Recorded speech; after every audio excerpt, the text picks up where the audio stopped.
Hi, Mithra. Hi, ma'am. Welcome to LegalEdge 3Years LLB YouTube channel. So let's just start with I know we've spoken this, we've had discussed this, and I kind of feel like at times we are asking this question because my students really don't have an answer, like how does it feel? So finally it's NLSIU Bangalore. You guys will be starting off with your session. So how excited you are? Let's just start off with that, and then we'll proceed on to like more the standard questions like preparation, journey, etc. But how does it feel? It actually feels like both nervous and at the same time very excited as well. Because as far as I've heard, NLSIU is very competitive. So yeah, I'm a bit nervous, but then on top of that, I'm really excited. It's very overwhelming to be part of something that most people dream of. I understand. I think while you were talking, and I keep saying this in all my classes that if law school is not hectic, you're doing something wrong. And I think, see, with time, you guys would just figure out ways of dealing with the hectic schedule. You'll figure out you'll pull all-nighters. You'll still be like you'll attend early morning classes.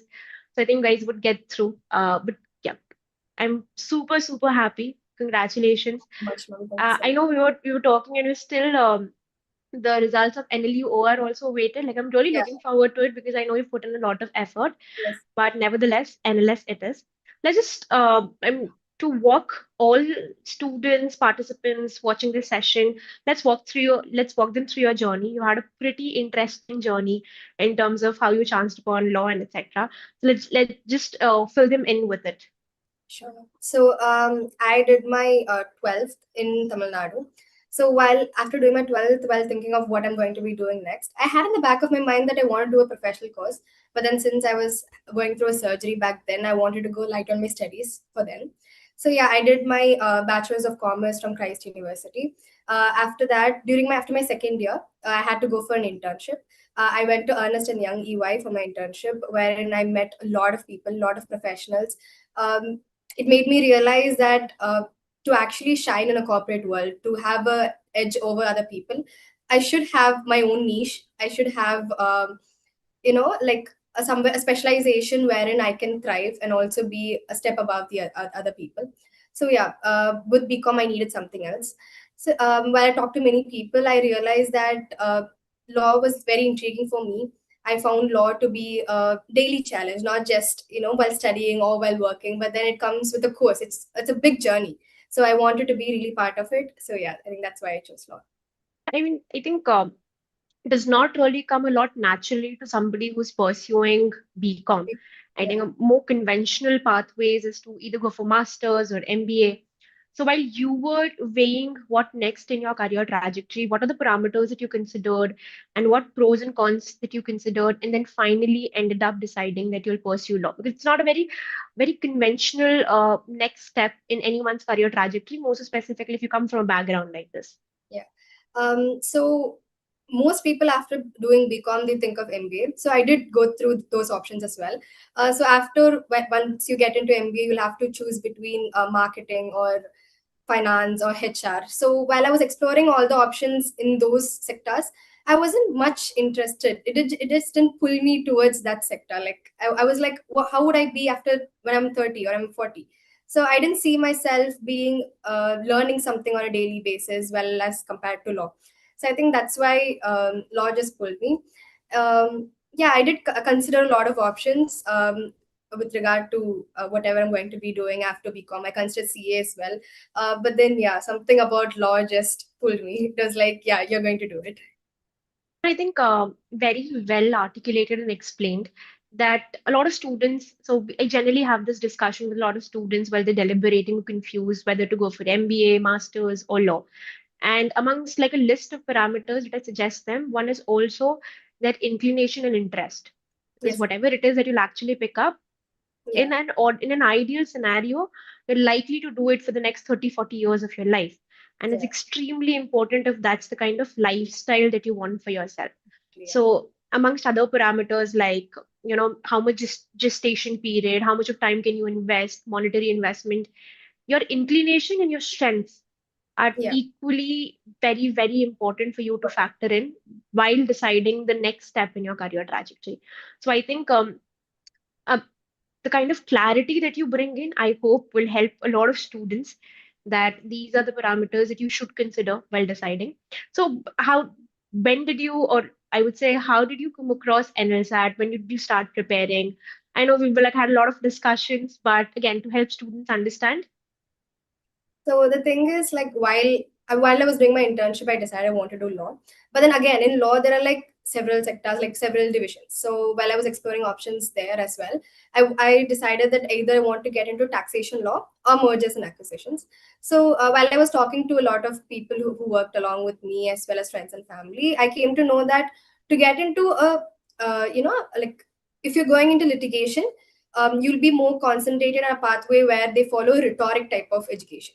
But then I believe in NLSIU, they follow more of case study based of education. They don't believe in memorizing, but they more on analytical thinking and applying.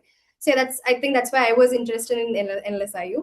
And moreover, of course, NLSIU has its own reputation, has its own brand value as well. So I believe that it'll give me a little bit of an edge over other corporate lawyers who are aspiring to get into, the big companies in the future. Okay, when did you start preparing for NLSAT, or how did you come across NLSAT? Was because so with 3 or LLB entrances, it's like each college, university, they have their own entrance examination, and you were targeting a bucket of Yeah. entrances. And I think ideally something that all students should do, that you should have a bucket of examination that you're targeting in a certain priority order. So, when did you start preparing for these entrances? What did the timeline look like? I started in 2025 October, which while I was looking for options for getting into coaching centers, I looked through top rankers, and then I realized that top rankers not just covers one particular exam, but then with one particular course batch, they cover a lot of exams, which is exactly what I needed. Because LSIU, though it was my dream, it was still a long shot. To get there, you have to make sure you have like tons of backups so that you don't waste a year, or like how your future would be planning out. So yeah, I gave a couple of exams as well. But one thing that actually helped me going from October is that since I was also doing a BCom along with my preparation for CLAT law colleges. The thing was that I used to go for college, come during the evening, and then had a very problematic time balancing both my college work as well as my preparation for law. Because being from Christ, I have a lot of CIAs project works as well. But then one thing I really appreciate from Shubhi ma'am as well as from you is that you've always made sure that I felt motivated. You've always made sure that going to college wasn't just an excuse. Every classes that I've shared with you, you've always mentioned that just going to college, so what? Like, let's focus on this as well. This is my future. So yeah, I really appreciated how top rankers not just help me academically, not just help me with what are the options I have, not just help me guide through this path, but also help me emotionally, which is very important factor that I really needed through this process.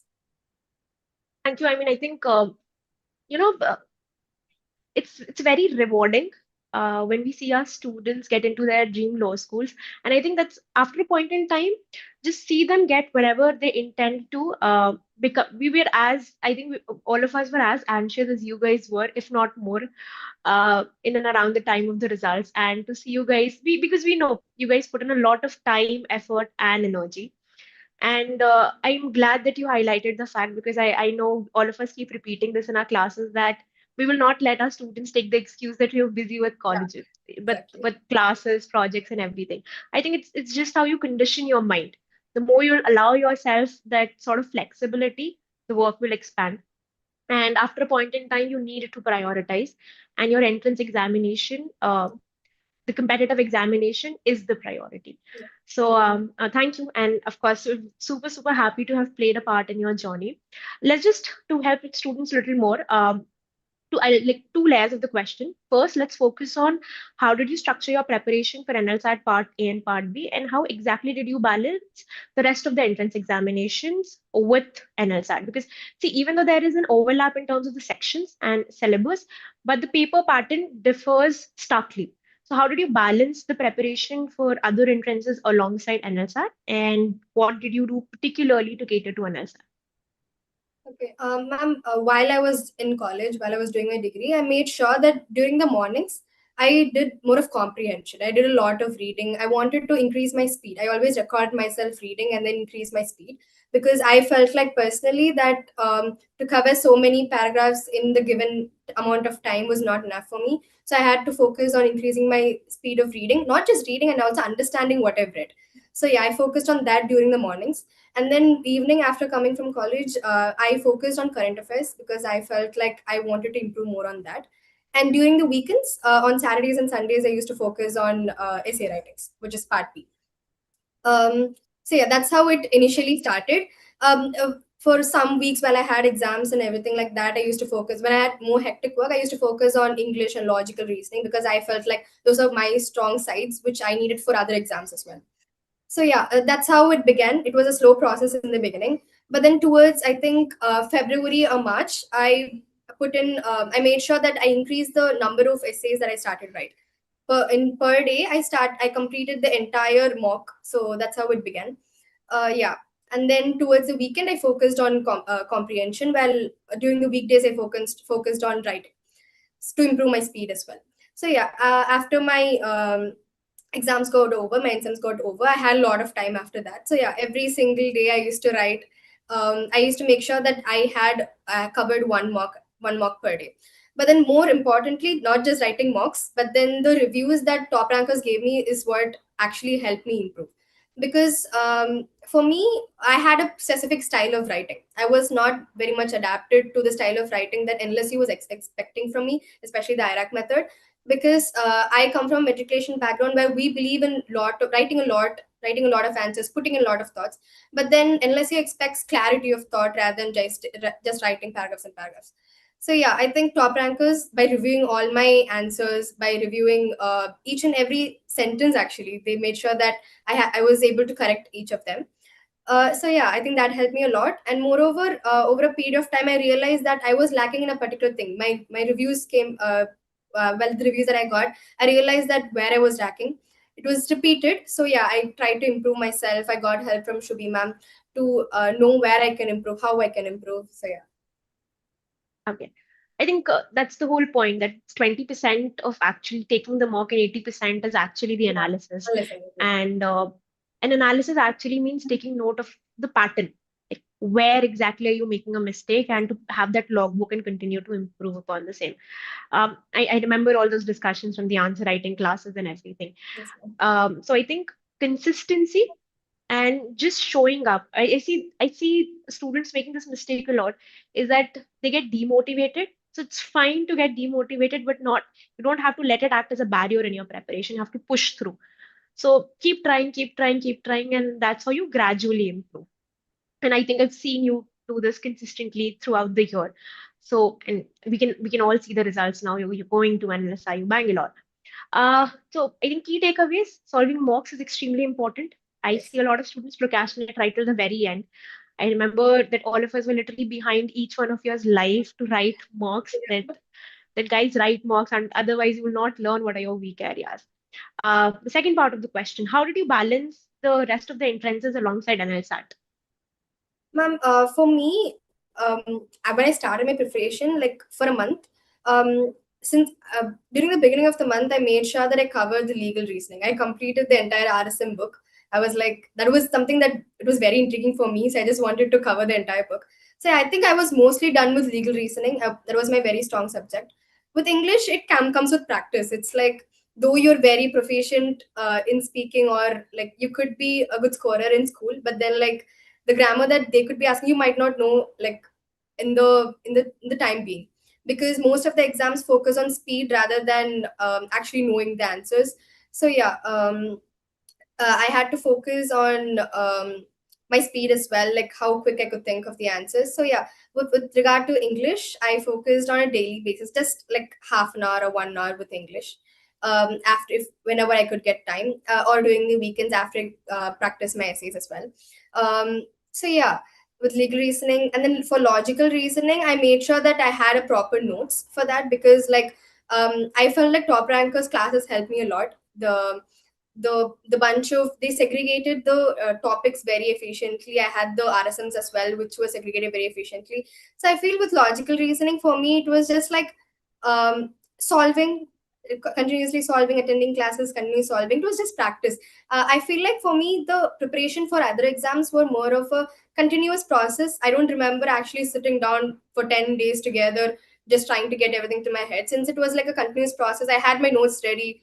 Like 5 days before the exams, I would just go through them and then it would get into my head. I think that's essentially what we suggest our students as well, that we've put in the effort to set the curriculum in a way that if you'll just continue to regularly attend classes and solve mocks, you're pretty much done. The only effort which is actually expected from your side is to have like a priority. And I remember like, putting it very explicitly in the orientation classes that please have the syllabus and the paper pattern wherever you study, memorize it by heart, because it Yeah. essentially helps you filter out what you're supposed to study and what you're not supposed to study. And once you have that understanding, you would realize that if, say, like, if something is asked in NLUO, it's also somewhere the question type is essentially the same in CNL or other entrances. So once you have that understanding, the rest you can leave it to us because we've set the curriculum, the mocks in a way that you're essentially practicing across.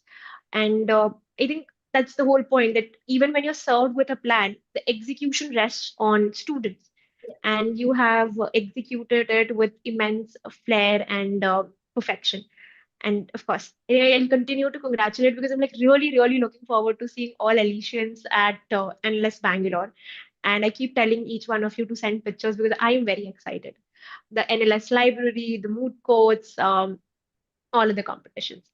It's always very fun interacting with you, Mitra. Let's just conclude with suggestions or things that anyone preparing for NLSAT 2027, any student should take note of.